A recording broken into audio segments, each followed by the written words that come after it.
Қыздың өзіне де сұрақ қоямын да кейде мен, қыздардың өзіне де мына нәрсені. Ұят тұрғысынан өзіңізді қай жерде бағалайсыз 1-ден 10-ға дейін деп. Ұялшақтықта. Мынау қатты ұялшақ. Көріп пе едіңіздер ондай қызды?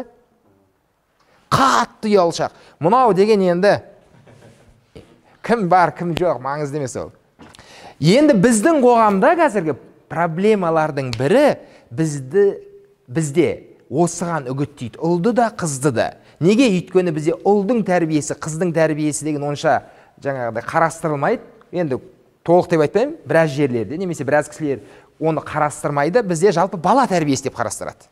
Бар ма ондай проблема? Жалпы бізде қазақта негізі ұлдың тәрбиесі бөлек, қыздың тәрбиесі бөлек деген түсінік бар. Енді ұлды да, қызды да ұялмайтындай, оның енді басқаша біз атаулармен атап қоямыз. Ашық, жарқын, сосын не дейміз тағы да? Араласып кете алатын, коммуникабельный. Одан кейін тағы не дейміз? Пысық, комплекссіз. Күшті нелер бар да бізде андай. Сол арнайы оны біз қыздарымызды неге жасамыз андай? Не даты? Ораторлық нелерге, немесе қосымша нелерге беретін еді қыздарым балаларымызды? Мектептен. Кружоктарға. Қандай кружоктар? Бетін ашатын. Енді би деп айта алмайым, бірақ қазақта бір керемет сөз бар енді. Ұялмаған әнші болады дейді.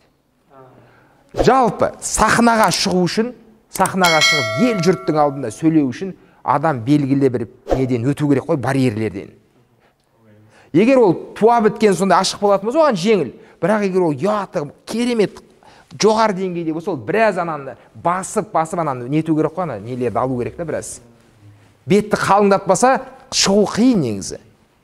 Енді ол сіз үшін құндылық па, жоқ па? Білмеймін. Ұяттың мәселесі. Менің түсінігімде мынадай, ұят азаяды. Менің ол жеке өзімнің тағы да ойым, көзқарасым. Ұят азая ма? Азаюы мүмкін бе деген сұрақ. Азаюы мүмкін. Азаюына белгілі факторлар бар. Көбеюі мүмкін бе? Айта алмаймын. Ол енді не сияқты, қалай десем екен, немен мысалдар келтірсе болады. Ағаш тұрады ұзын болып, оны кесе беру болады, бірақ оны жалғай алмайсың да. Андай бір өспейтін ағаш болады ғой бір. Қайталанбайтын қасиеттердің бар сияқты. Иә. Бұл бір-ақ рет беріледі ғой.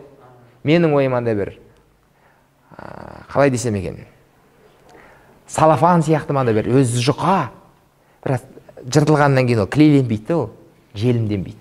Менің түсінігімде.